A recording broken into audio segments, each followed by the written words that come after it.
In this video, I cut apart a perfectly good slab, figure out how to stitch it back together, and maybe taste test a new wood finish. I've had this small slab sitting in my shop for a while now. It used to be a mantle/shelf above a wood pellet stove in our living room, but we took out the pellet stove a while back, and I got rid of the stone wall that it was on, so it doesn't really fit in the room anymore. But now I need to do something with this wood, and I don't even have a plan. Well, that's not entirely true. I do have a plan.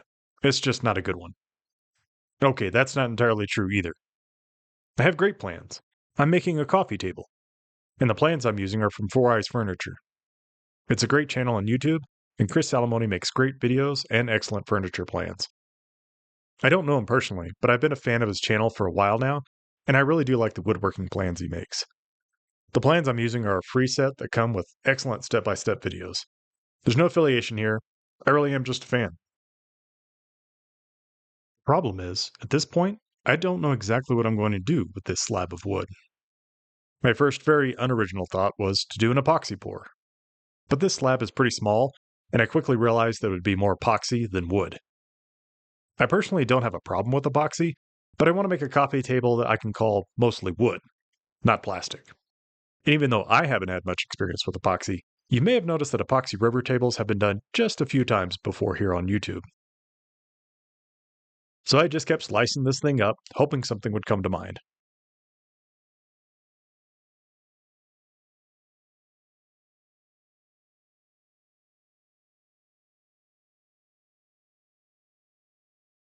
I made this planer sled in a previous video, and I'm using it now to flatten out all these slab pieces.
My original idea was to make two epoxy pours. One would be for the tabletop and one for the lower shelf. But then I thought, I could put some of the wood in the middle. Phrasing? That would be a lot less epoxy, but it's still kind of generic and overdone. I did like the look of book matching the middle piece, so I glued those two together. But now what? I do know what I want to do with the table base, so I'll get started on that. I'm making the base out of hard maple, and here I'm just cutting a board into the rough sizes I'll need, and then planing them flat and down to the right thickness.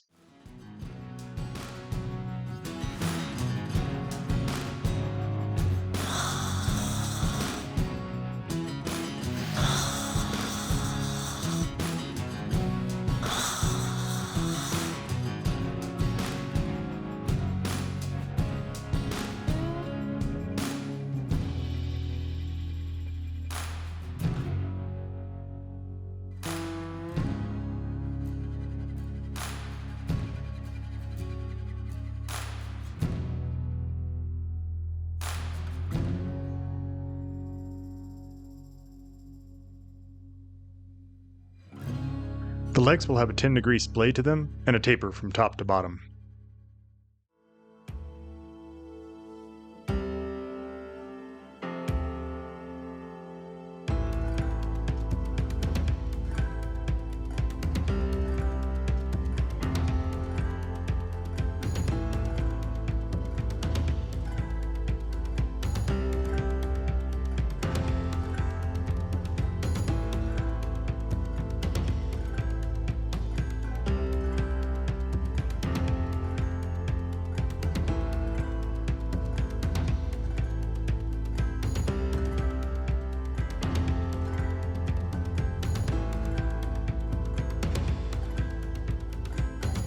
Once I have all 4 legs, I cut the long stretchers and mark out where the legs will be attached.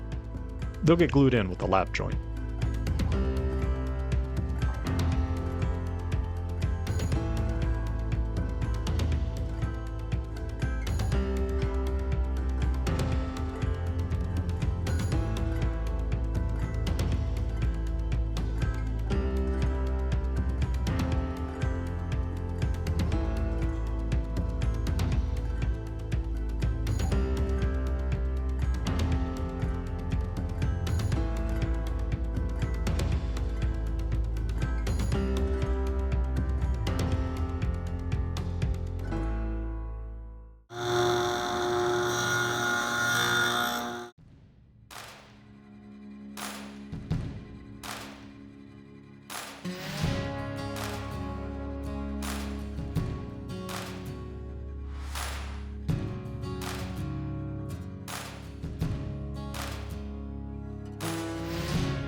The shorter stretchers that will define the width of the table need a bevel cut to match the splay of the legs.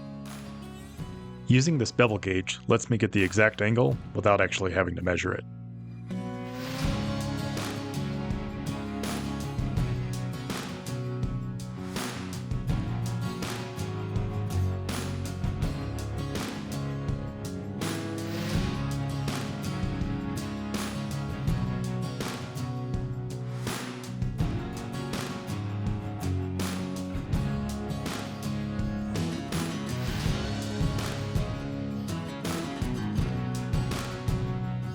Once the leg assemblies are dry, I cut off the excess and then sand them flush.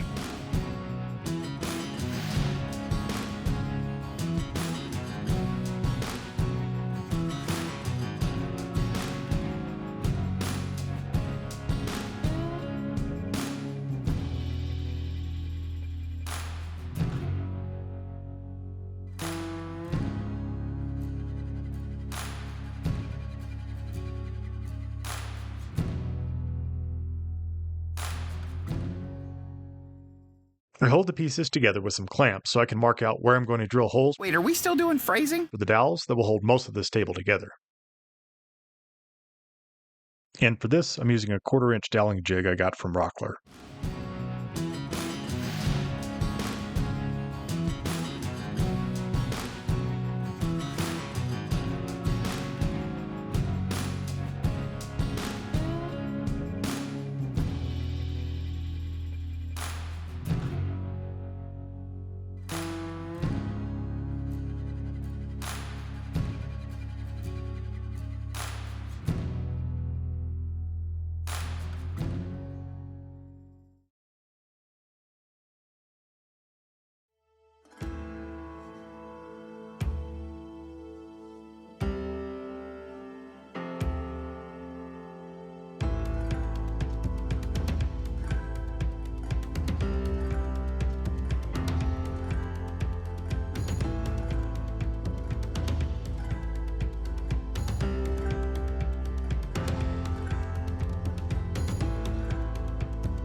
The bottom stretchers will get some screws that I'll cover up later with some maple plugs.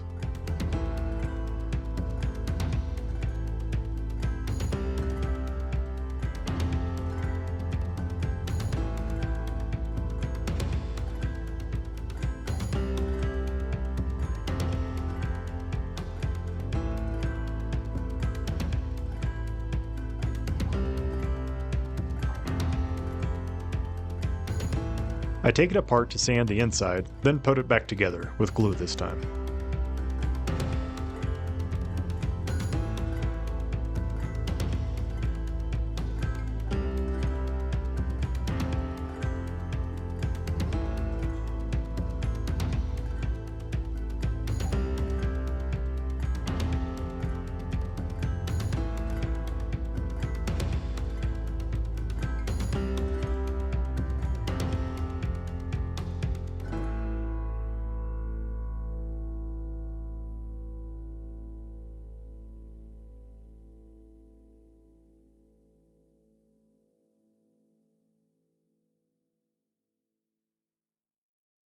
The last thing to do on this base is to build a small panel for the bottom shelf. For this, I'm using a spalted maple. It has a little more character than the hard maple, and I think it'll go well with the slab.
Once it's glued and dried, I cut it down to its final width, then measure the length on the actual table base.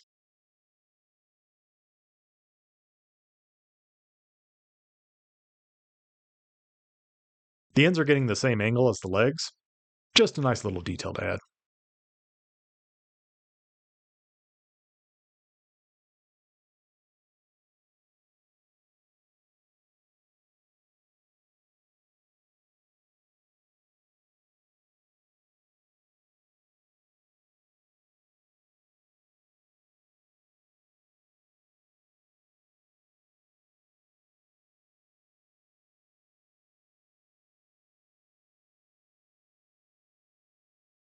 At this point, I was still thinking about just pouring epoxy between these pieces and calling it a day.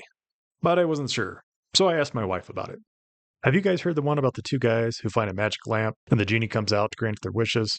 The first guy says, "I want to be the smartest man in the world." And poof, the genie makes him the smartest man. The second guy says, "I want to be smarter than the smartest man in the world."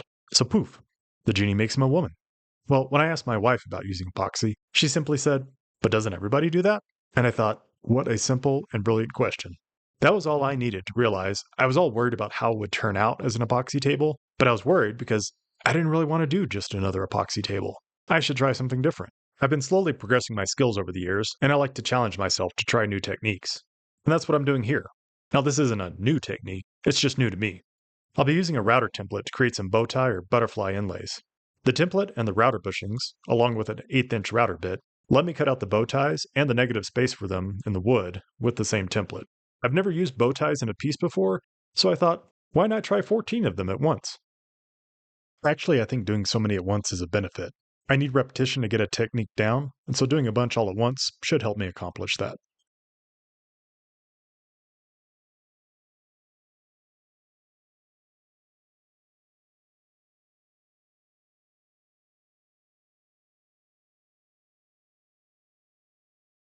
For the inlays, I'm going to use this sapele piece I have. I think it'll make a nice contrast with the slab. And I need a lot of them, so I use one piece as the template and my flush trim bit at the router table to make a stack of them.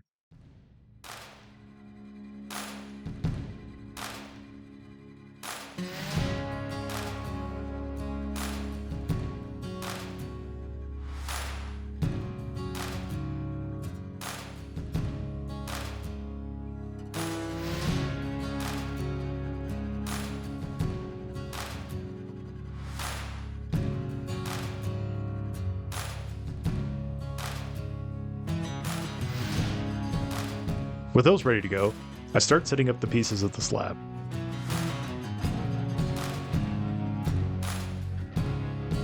Double-sided tape is probably the hero of this build. I went through a lot of it. I used it here to stick down the boards to some scrap plywood, so I get them in the position and width I want.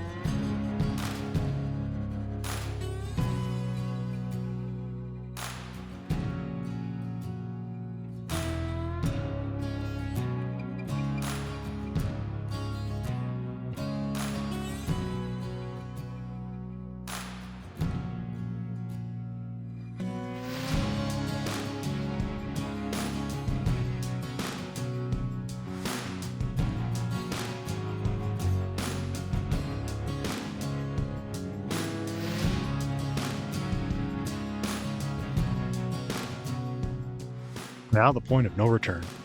It's time to get routing.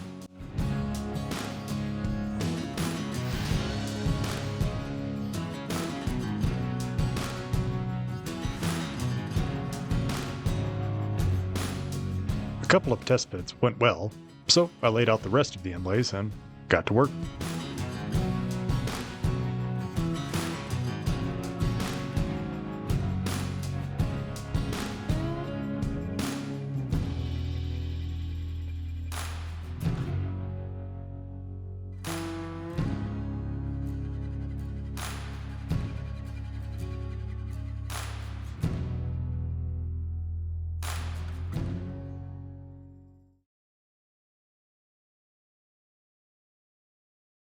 And then I could glue them all in.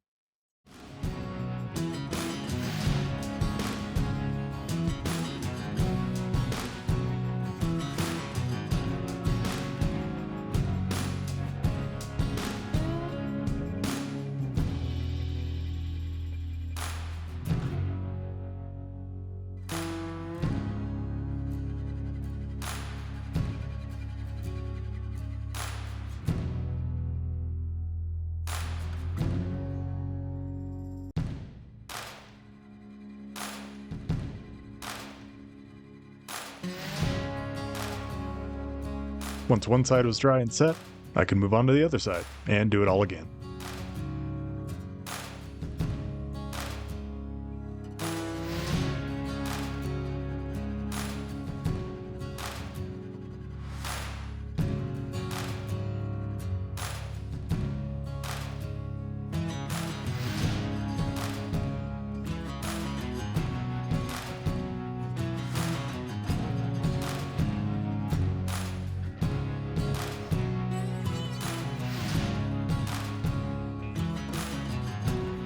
These inlays are just a little proud of the surface of the slab, maybe a 1/16 of an inch or so. I could sand them flush with my orbital sander, but I tend to screw that up when I'm trying to get something flush and flat at the same time. So I built a simple router plate that will let me use my straight bit to flatten these inlays out. Here's a little montage of how I made that.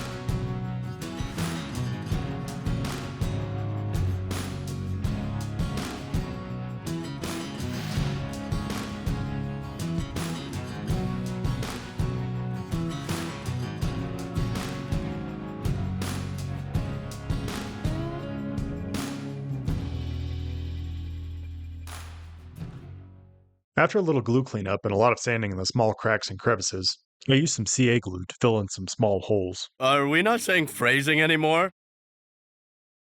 Then I can cut this top down to its final width and length.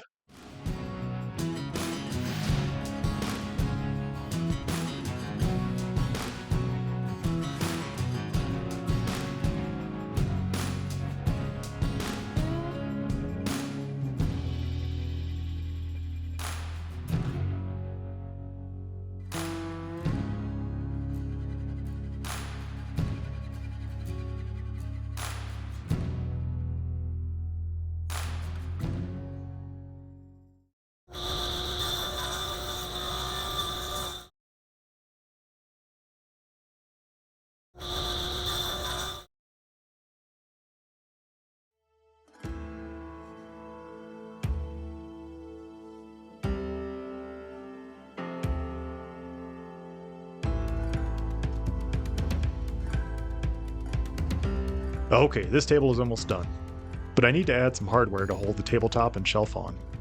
A few threaded inserts and some furniture bolts will do the trick. I countersink the holes with a Forstner bit so the bolts will sit below the surface. Then I finish with an oversized drill bit. The oversized hole will give a little wiggle room for any seasonal wood movement.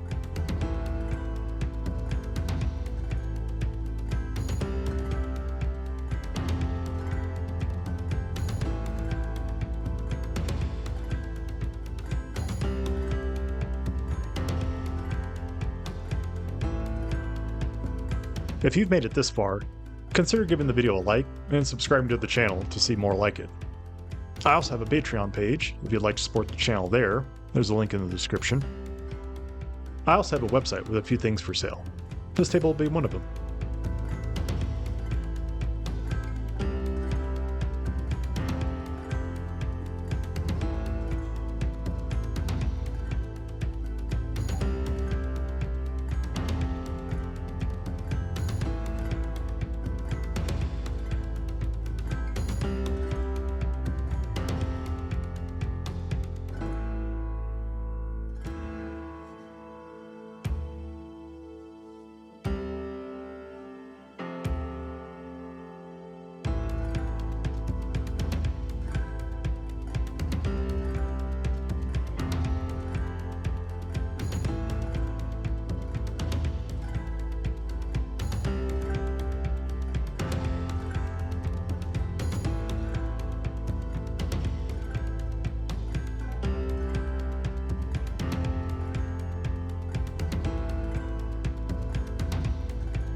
And then there's the sanding. So much sanding. It's easy to make fun of sanding, and it's true it is a bit tedious, but I actually kind of enjoy it. You have to pay attention, but it's really pretty easy compared to everything else. And you really start to see what the finished product is going to look like.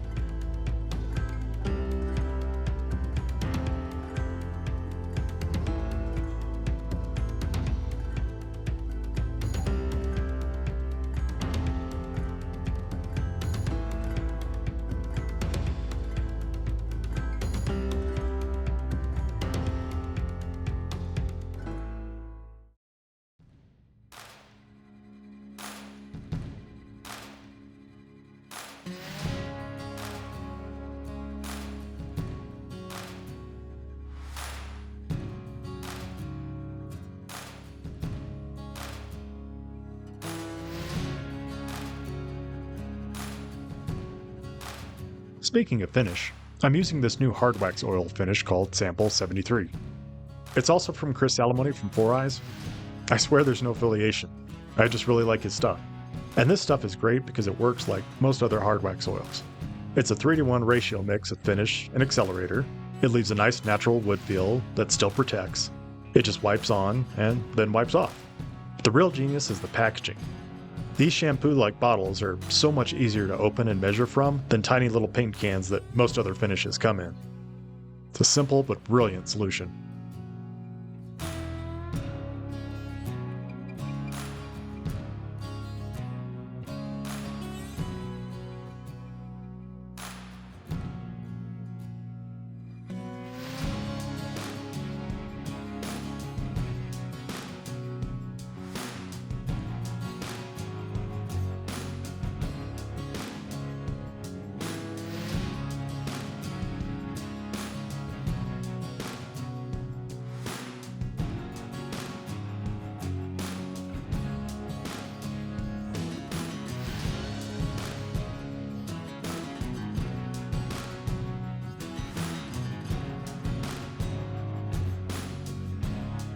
Okay, final assembly time.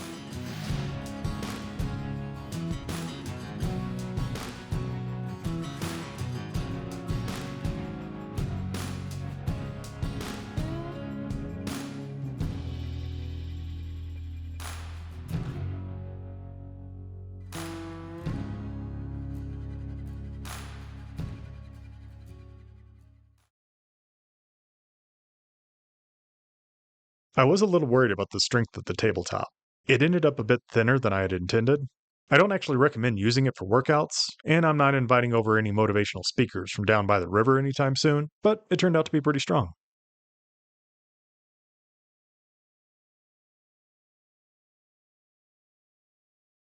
Thanks for watching. See me in the next one.